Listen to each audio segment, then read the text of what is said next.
Hi, welcome to my first video on my YouTube channel. For those of you who don't know me, my name is Kate Smith and I am unashamedly, unapologetically a railway enthusiast. Now, for many railway enthusiasts, the big appeal is trains. That's not necessarily the case for me. For me, it is the railways themselves, the adventures that we can have and the way that they connect our communities together. And at the beating heart of that are our railway stations. So let's go on an adventure and find out some facts about railway stations in Britain. Some of these facts you might already know. Some of them might be brand new to you. Some of them you might think are wrong. And if that's the case, drop a comment, share your knowledge. It's all welcome. So let's begin at the beginning. This is going to be an A to Z, and we're going to start with A. Let's head off this rather lovely former railway line when we're stood right now in the sunshine and head back to my office. By the way, when I say office, it's the dining room of my house. It's not exactly glamorous, but it does. So, I'm filming this video at the start of April 2025, and as of 2 weeks ago, when the station of Newsham opened on the new Northumberland line, there are 2,587 railway stations in Great Britain. Now, of those 2,587, only 28 have an official apostrophe in their name, which I must admit I was a bit surprised by. I thought it'd be more than that, especially when there are 60 that have an ampersand, which honestly surprised me. I thought it'd be a lot more apostrophes than it is ampersands. Which station has the most non-alphabetical grammatical symbols in its name? Well, that accolade goes to Hall in Wood, which is a station just outside Bolton in Lancashire. That has a whopping 3 hyphens and 2 apostrophes. The station of Bushey in South Hertfordshire used to be known as Bushey and South Oxey, before South Oxey got its own railway station. And during the Second World War, the government decided that it would be a good idea to cover the names of stations on station signs. This was to kind of prevent the enemy bombers from being able to identify where they were using the railway network. And it was fairly effective. However, Bushey and South Oxey, they removed the Bushey, they removed the South Oxey, and they left the ampersand on its own. So for years, the station became colloquially known as Ampersand Station.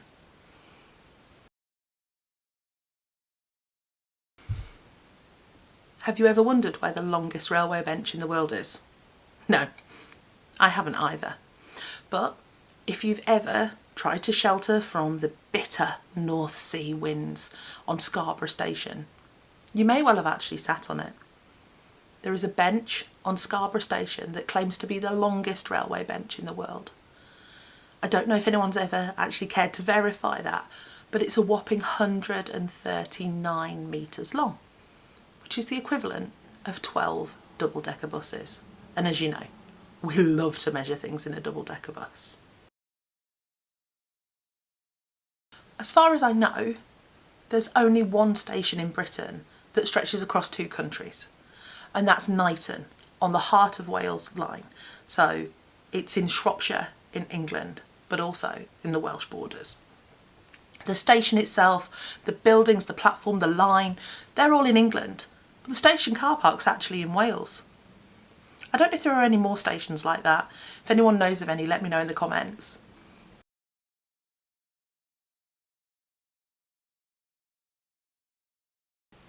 So across the country, there are quite a few places where station names are duplicated. So they'll be used in one place in the country and again in another. Rainham, Ashford, Hatfield, for example. But there's actually one place where the name is duplicated 3 times, and that's Whitchurch. There's one in Shropshire, there's one in Cardiff, and there's one in Hampshire. Lowestoft. That's it. That's all I've got. I know absolutely nothing about Lowestoft Station. I know so little that, in fact, The first time I recorded this, I recorded the whole thing with a totally different station name and had absolutely no idea that I'd got it completely wrong. So if you've got some facts for me about Lowestoft Station, bung them in the comments. If you can guess where I said when I accidentally did this the first time, put that in the comments too. Kate, what are you thinking? What do you mean by a fake station? So what I'm talking about is a station where actually trains have never ever run. And I think the most prominent one of those, the one that's most well known, is Dartmouth in Devon. So Dartmouth Station opened in 1864. It opened along with the line that ran from Paignton. And the aim was always to finish that line at Dartmouth, but one huge geographical issue got in the way, and that was the estuary of the River Dart. It was very, very difficult to find a safe passage for a railway bridge to cross it. So why build a station? Well, back in the Victorian age, we didn't have telephones or the internet or any other way of booking tickets or making plans with the railway. Obviously goods were used a lot more then as well, and there was no method of taking parcels or shipping anything unless you took it to the station yourself and physically dropped it off. And Dartmouth was a much, much larger place than Kingswear, and so anyone who needed to use the station would have to get on the little boat and go across to Kingswear. Well, actually, it made so much more logistical sense for people to be able to just go to Dartmouth.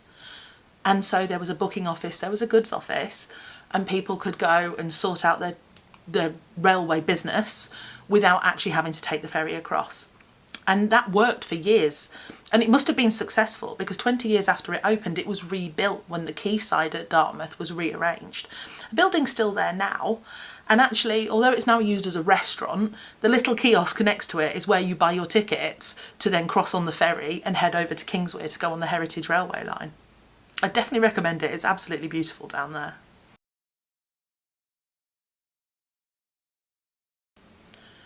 So, before the days where most of the kind of smaller areas in the home counties became fairly grey commuter dormitories, when the railways were first opened, this was the first link a lot of these places had had to London. And they were also still quite rural. They were still fairly rural outposts. And quite a lot of the station masters at these places used that as an opportunity to grow their own crops and their own produce for themselves because they had the space to do so. And they were still in rural areas, not necessarily quite so much today. So at Nebworth, which is now on the East Coast Main Line, the station master there grew vines, and on those vines grew grapes, and from those grapes they made wine. I can't imagine that the grapes would have tasted very nice with all the soot from the steam trains going along the ECML, but they made up to 6 gallons a year of wine, which I suppose is plenty enough for the station master and his family. I wouldn't recommend it though. I'd recommend probably nipping to the station pub across the road.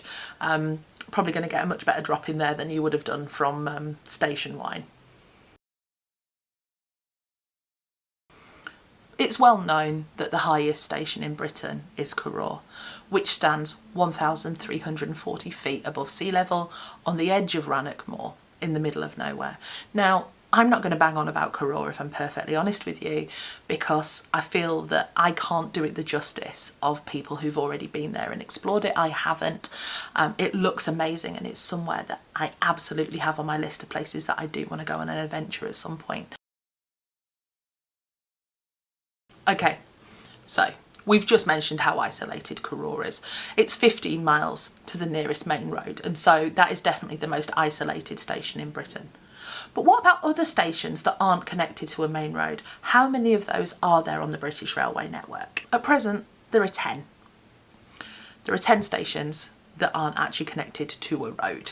There's actually 11, but Stanlow and Thornton isn't actually seeing any trains stopping at the moment because the only way to access the station is over a passenger footbridge, and that passenger footbridge has got some issues with it at the moment in terms of safety. So as it stands at the moment, Stanlow and Thornton doesn't really count, so there are 10. Burney Arms is one of these stations. It's well known as one of the least used stations on the British Railway network. Burney Arms station was only opened because the landowner who the railway company wanted to buy the land off, this was a man called Thomas Trent Burney. he demanded that if the railway was going to go over his land, a railway station would have to be built. So eventually the railway company said, yeah, sure, we'll build you a railway station. So they did, and they opened the line, and then no trains stopped there. And Bernie was absolutely livid about this, and he took them to court. And the railway company's argument was, we said we'd build you a station. We didn't say we'd stop you any trains. He argued about the context of that and the implication that was put into the original contract. And the judge agreed with him.